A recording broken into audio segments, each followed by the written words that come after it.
Topic है कि जैसे जैसे ख़वातीन के अंदर मेंसेस की या माहवारी की तब्दीलियां आती हैं तो उसके साथ साथ ख़वातीन को अपनी बॉडी में क्या क्या चेंजेस, क्या क्या तब्दीलियां महसूस होती हैं या हो सकती हैं, और इसके बारे में बहुत क्वेश्चंस आए हुए हैं।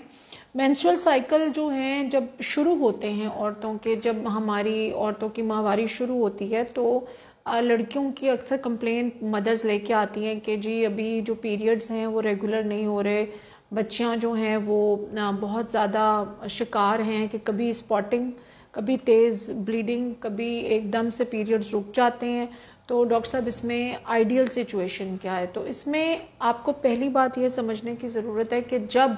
आपकी माहवारी शुरू होती है, जब औरतों का साइकिल शुरू होता है, तो उस टाइम पर भी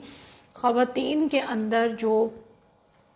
माहवारी का साइकिल शुरू होने की ड्यूरेशन है वो बिल्कुल एक ट्रेन के सफ़र की तरह होती है। जब ट्रेन शुरू में स्टेशन से निकलती है तो बहुत आहिस्ता आहिस्ता चलती है और दरमियान में जो सफ़र का लंबा पीरियड होता है उसमें ट्रेन बिल्कुल सही रफ्तार से चल रही होती है। और जब ट्रेन रुकने वाली होती है, मैं ये पुराने वक्तों की ट्रेन की बात कर रही हूँ, मैं ये बुलेट ट्रेन्स की बात नहीं कर रही जो चाइना जापान में अब चल रही हैं, ये हमारी पाकिस्तानी ट्रेन्स की बात कर रही हूँ जो अंग्रेज़ बना गए थे और हमने उसके बाद कुछ भी नहीं किया है। तो वो ट्रेन जब रुकने वाली होती है तो आपने देखा है कैसे झटके खाती है और कैसे आहिस्ता आहिस्ता चलना शुरू होती है, और वो पूरा एक सिस्टम है जिसके अंदर ट्रेन आहिस्ता होना शुरू हो जाती है। इसी तरह से ख़वातीन की जो माहवारी है, जब शुरू में लड़कियों में माहवारी आना शुरू होती है तब भी ऐसे होता है कि कुछ स्पॉटिंग, कभी ब्लीडिंग, कभी पीरियड ज़्यादा आएंगे, कभी पीरियड्स कम आएंगे, एंड देन जब पीरियड्स रुकने वाले होते हैं या जब ख़वातीन की माहवारी बंद होने वाली होती है तब भी ऐसा ही होता है कि बहुत ज़्यादा पीरियड्स के साइकिल इरेगुलर होना शुरू हो जाते हैं, 1-2 महीने मिस होना शुरू हो जाते हैं, साइकिल की लेंथ छोटी या ज़्यादा होना शुरू हो जाती है, यूजुअली साइकिल के डेज़ जो हैं वो कम होना शुरू हो जाते हैं, फ़्लो कम होना शुरू हो जाता है। और यूजुअली देखा ये गया है कि जो आखिरी ख़वातीन के 40s के बाद या कुछ आजकल तो ओवेरियन फेलियर यानी ओवरीज़ का जो काम करना है वो लेट 30s में ही हमें रिपोर्ट होना शुरू हो गया है। तो उसमें कई दफ़ा ऐसा होता है कि अंडे के बगैर साइकिल आ रहा होता है, यानी अंडा नहीं बना होता अंदर, लेकिन माहवारी यानी एंडोमेट्रियल लाइनिंग जो होती है वो विथड्रॉल ब्लीडिंग कर रही होती है। औरतों को तरह तरह की पेन्स, ब्रेस्ट में पेन, जॉइंट में पेन, कमर में दर्द, हड्डियों में दर्द, घुटनों में दर्द, बॉडी पेन्स बहुत ज़्यादा बढ़ जाती हैं। सोने के इश्यूज़ यानी स्लीप इश्यूज़ बहुत ज़्यादा एग्रीवेट हो जाते हैं ख़वातीन के अंदर एज़ कम्पेयर टू उनके जो जवानी के साल होते हैं। आपको नींद आना बंद हो जाती है, इंसोम्निया हो जाता है, सोने में बहुत प्रॉब्लम होती है, सोना आपके लिए बहुत बड़ा इवेंट बन जाता है, ब्रेस्ट के अंदर बहुत सोरनेस फील हो सकती है। इसके अलावा आपको confusion, brain fog, forgetfulness, memory loss शुरू हो जाता है, बातें भूलना शुरू हो जाती हैं। और इसके अलावा कॉग्निटिव कैपेबिलिटी यानी क्रिएटिव सोचना, क्रिएटिव बातों को प्रोसेस करना, स्किल सेट जो होता है आपका वो बहुत, ब्रेन फंक्शन काफ़ी डिस्टर्ब हो जाता है। ब्लैडर के इश्यूज़ जो हैं ख़वातीन में बहुत ज़्यादा रिपोर्ट होना शुरू हो जाते हैं कि मुझे जो है वो मुझे यूरिन कंट्रोल नहीं होता पहले की तरह, अगर मैं ट्रैवल करती हूँ तो मुझे 10 दफ़ा रुकना पड़ता है रास्ते में, मैं अब पहले की तरह कंट्रोल नहीं रहा मेरा यूरिन के ऊपर। और यूरिनेट करने की एक तो रीज़न शुगर भी होती है बाज़ औक़ात, लेकिन जैसे जैसे आपके पीरियड्स के ये सिम्टम्स जो हैं, पीरियड्स का साइकिल या पीरियड्स का जो सिस्टम है, मेंस्ट्रुअल साइकिल जो है वो ख़त्म होना शुरू होता है, तो उसके साथ देखा ये क्या है कि यूरिनेशन के प्रॉब्लम्स बहुत शुरू हो जाते हैं। स्किन बहुत ज़्यादा ड्राई हो जाती है, रिंकल्स बहुत आना शुरू तेज़ी से हो जाती हैं, फोरहेड पे, अंडर आइज़ पे, फेस पे, हाथों की, बॉडी की स्किन पे, जहाँ नाजुक स्किन है, अंडर लेग्स, अंडर आर्म्स, वहाँ पे झुर्रियाँ बहुत तेज़ी से नमूदार होती हैं। स्किन सैग करना शुरू हो जाती है बहुत तेज़ी से। हेडेक्स यानी फ्रीक्वेंट हेडेक्स ख़वातीन कंप्लेन करती हैं। ब्लड प्रेशर कई दफ़ा एसोसिएटेड नहीं भी होता, लेकिन फिर भी फ्रीक्वेंट हेडेक्स होते हैं। हार्ट पल्पिटेशन यानी छोटी छोटी बात पे आपको दिल घबराना या एंजाइटी या पैनिक अटैक्स, या छोटी बात पे रिएक्शन ज़्यादा हो जाता है, इरिटेबिलिटी बहुत बढ़ जाती है, चाबियां रख के भूल जाना, हिसाब किताब भूल जाना, ज़रूरी इवेंट्स को, अपॉइंटमेंट्स को भूल जाना। वेट गेन बहुत बहुत बहुत बड़ी कंप्लेन है, specially around the belly fat. Belly fat के एरिया के अराउंड जो है वेट गेन जो है वो बहुत ज़्यादा रिपोर्ट होता है। हेयर लॉस, अच्छा बालों का गिरना बहुत बहुत बहुत बड़ी कंप्लेन है मैं पेरीमेनोपॉज में या मेनोपॉज में। फिर आपकी सेक्सुअल डिज़ायर्स जो हैं वो बिल्कुल चेंज हो जाती हैं, आपका जो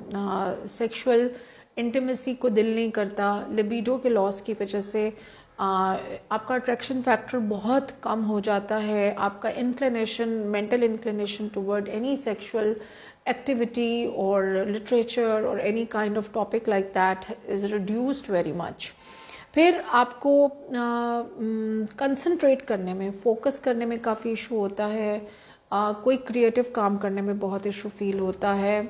नाइट स्वेट्स यानी रात को सोते सोते एक दफ़ा पूरी बॉडी का पसीने में भीग जाना, बाल बहुत तेज़ी से गिरते हैं, हॉट फ्लशेस यानी आपको एकदम लगता है जैसे आपके सीने में से आग का एक बहुत बड़ा गुब्बारा जो है वो बाहर आ रहा है और आपको एकदम से बहुत शदीद गर्मी लगना शुरू हो जाती है। वजाइना बहुत ड्राई रहना, वजाइनल एरिया वो एरिया होता है जहाँ से मियाँ बीवी आपस में मिलते हैं, उस एरिया में शदीद ड्राइनेस इसलिए होती है क्योंकि एजिंग हो रही होती है, क्योंकि एस्ट्रोजन कम हो रहा होता है और मेंस्ट्रुअल साइकिल की जो कमी है उसके पीछे भी हार्मोनल चेंजेस होती हैं। तो उन्हीं हार्मोनल चेंजेस की वजह से आपकी वजाइना जो है वो बहुत ज़्यादा ड्राई, बहुत ज़्यादा खुश्क, और इतनी खुश्क होती है कि आपको अगर आप अपने पार्टनर के साथ इंटरकोर्स करती हैं तो उसके बाद ख़वातीन कहती हैं कि हमें ऐसे लगता है जैसे अंदर कट्स लग गए हैं। इसी वजह से उनका फिर रुझान जो होता है वो इंटीमेसी की तरफ बहुत कम हो जाता है। सोने में बहुत प्रॉब्लम होती है, ट्रबल विद स्लीपिंग, सोने में बहुत ज़्यादा मसला होता है। सोना एक प्रॉपर इवेंट बन जाता है, सोने के लिए उनको काफ़ी सारे तरद्दुद करने पड़ते हैं, अदरवाइज़ नींद बहुत डिस्टर्ब होती है because of the hormonal changes perimenopause और मेनोपॉज में। पसीना बहुत ज़्यादा आता है, स्वेटिंग बहुत हैवी हो जाती है, पसीने की स्मेल चेंज होने लग पड़ती है। और यूजुअली ख़वातीन जब क्लिनिक में आती हैं और रिपोर्ट करती हैं तो वो ये कहती हैं कि हमें जो हमारे सिम्टम्स थे पीरियड्स से पहले के दिनों में, खसूसी सिम्टम्स होते हैं औरतों के जिनको हम कहते हैं PMS यानी प्री मेंस्ट्रुअल सिंड्रोम, यानी मेंसेस के आने से पहले जो हार्मोन्स के चेंजेस ख़वातीन में होती हैं उनकी वजह से जो सिम्टम्स होते हैं, जैसे इरिटेबिलिटी, मूड स्विंग्स, गुस्सा बहुत आना, over sweating, headaches, body aches, lower abdominal pain, pelvic pain, breast की soreness, chocolate craving, sweet cravings, और बहुत ज़्यादा डिफरेंट किस्म की आपको खाने पीने की जो क्रेविंग्स हैं वो बहुत फील होती हैं। आपको पैल्पिटेशन फील होती है, मेमोरी लॉस हो जाता है, छोटी छोटी बात पे आपका जो फोकस है वो चेंज होने लगता है। तो बेसिकली होता ये कि पेरीमेनोपॉज यानी मेनोपॉज के होने से पहले और मेनोपॉज के दौरान और फिर मेनोपॉज के बाद, ये 3 फेजेस होते हैं जो औरतों के लिए समझना बड़े ज़रूरी हैं। और इन फेजेस के अंदर आपको ऐसे ही लगता है कि जो आपके मेंसेस आने से पहले के सिम्टम्स होते थे 1-2 दिन, जो बड़े टेरेबल होते हैं, और वो इतने टेरेबल होते हैं कि आपकी फ्रेंड्स, आपके बच्चे और आपके घर में ये हर एक को पता होता है कि इसका मूड अब ख़राब है, तो इससे दूर रहो। She is going to be very irritable these days, इसका मूड बहुत ऑफ रहेगा। So everybody around you who is close to you, they understand. तो ये सिम्टम्स जो मेनोपॉज से पहले के होते हैं कि इतने ज़्यादा बढ़ जाते हैं कि ये परमानेंट आपकी लाइफ का हिस्सा बन जाते हैं एक तरह से ना। तो ये मेनोपॉज और पेरीमेनोपॉज यानी मेनोपॉज के होने से पहले के सिम्टम्स हैं, और